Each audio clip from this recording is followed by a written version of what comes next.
Imagine walking into your favorite country diner, ordering biscuits and gravy, and suddenly realizing the old man on the barrel, the very soul of the brand, has been erased. That's exactly what Cracker Barrel did. They tried to scrub away their roots with a woke rebrand, and the backlash was so brutal that even Wall Street felt it. Customers revolted, Trump weighed in, and within days, the so-called $700 million makeover was dumped in the trash like yesterday's cornbread. This wasn't just about a logo. This was about a cultural war fought with memes, stock prices, and country fried rage. That is a virus that can infect even some of the most beloved Southern down-home country cooking brands in the country, totally undone by an unnecessary redesign of a beloved logo. Think about that. A restaurant chain famous for rocking chairs and peg games suddenly thought they were Apple. Minimalist, sleek, modern. Except here's the kicker. Nobody wanted it. Not the loyal customers, not the investors, not even Wall Street. According to ABC News, Cracker Barrel stock tanked nearly $100 million after the redesign was announced. That's not a brand refresh, that's corporate self-immolation. Cracker Barrel cracking under pressure, abandoning their newly redesigned logo following backlash from loyal customers. What happened to Grandpa? The restaurant chain, known for its Southern-style cooking and comfort food, announcing that it will go back to its beloved old-timer logo featuring Uncle Herschel leaning on that barrel. You'd think someone in the boardroom would have asked, if it ain't broke, why fix it? But no. The CEO pushed forward with what one investor warned would blow up in everyone's face. And blow up it did.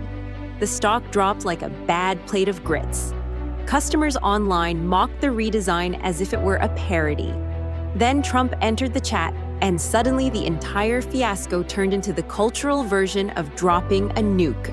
The most powerful cultural force on earth, President Trump saying Cracker Barrel should go back to the old logo, admit a mistake, based on customer response, the ultimate poll, and manage the company better than ever before. They got $1 billion worth of free publicity if they can play their cards right. Very tricky to do, but a great opportunity. Hold a news conference today. Cracker Barrel will be a big winner. 8 hours later, Cracker Barrel caved. That's right. The wokest rebrand in pancake history lasted less than the shelf life of their maple syrup. The company issued a groveling statement thanking fans, announcing, "Our new logo is going away, and our old-timer will remain." We thank our guests for sharing your voices and love for Cracker Barrel. We said we would listen, and we have. Our new logo is going away, and our old-timer will remain. At Cracker Barrel, it's always been and always will be about serving up delicious food, warm welcomes, and the kind of country hospitality that feels like family. As a proud American institution, our 70,000 hardworking employees look forward to welcoming you to our table soon. The internet responded like it was VE Day. Memes flooded timelines showing Trump tossing the woke logo into the trash. The stock rebounded 5% immediately after the reversal. Think about that in the middle of an election year. A logo became a battlefield where MAGA memes could move millions on the stock market. They tried to do one simple thing, contemporize their brand. Yeah. Simply, and by the way, the stores are being contemporized. It's just all they tried to do. And by the way, if people are saying it's a very nice logo. It's That's simple, nice. it's Yeah, clean. simple. There's nothing wrong with the logo. Simple's better. And if you landed from Mars and you look at those two logos, you go, the one on the left is old.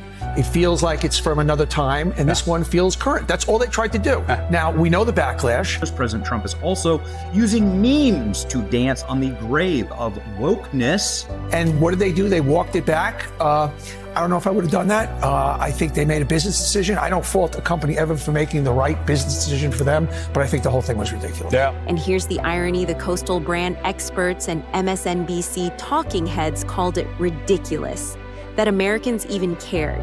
They mocked it as nostalgia, as small-town hysteria. But that's the point. To middle America, Cracker Barrel isn't just a restaurant. It's the road trip stop on the way to grandma's. It's cornbread, sweet tea, and memories carved into wood paneling. Changing that logo felt like rewriting their family album. This wasn't about fonts or design. This was about trust. Cracker Barrel learned the hard way that customers don't want a side of politics with their pancakes. And Trump, love him or hate him, turned a logo fight into a cultural carpet bombing. Memes became weapons, stock prices became casualties, and a restaurant chain that wanted to look modern ended up crawling back to Uncle Herschel, begging forgiveness like a prodigal son. Now everyone's going to flock to Cracker Barrel. People who weren't going to go, who were going to boycott it, will now go back. So the next time someone tells you branding doesn't matter, remember this. One old man leaning on a barrel just knocked $100 million off Wall Street, sparked a national culture war, and got a personal call from the White House. If that ain't America in 2025, I don't know what is. Like, share, subscribe, and tell me in the comments, was Cracker Barrel's rebrand the dumbest corporate decision since New Coke? Or just another example of what happens when companies try to turn butter biscuits into activism?